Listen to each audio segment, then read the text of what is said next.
Okay, I made it to the end of the trail. But that's only just mile 14. I have 12 more to go, so I have to turn around and walk back 12 miles to get in my 26. Probably shouldn't have done Bayview. That really kind of took it out of me. Let's see. I don't know if you can see San Mateo Bridge. It's kind of foggy, but it's up there in the background. This is the bay.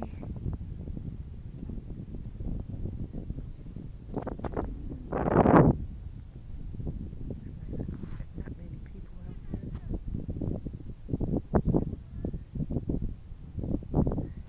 And that is Bayview Hill, which I just walked around. That took 5 miles. And I probably shouldn't have done it.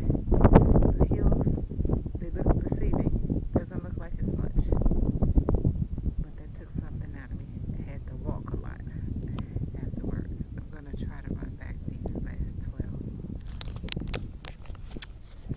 And this is Deborah. This is a Black Girls Run. Getting it ready for the Chicago Marathon. Later.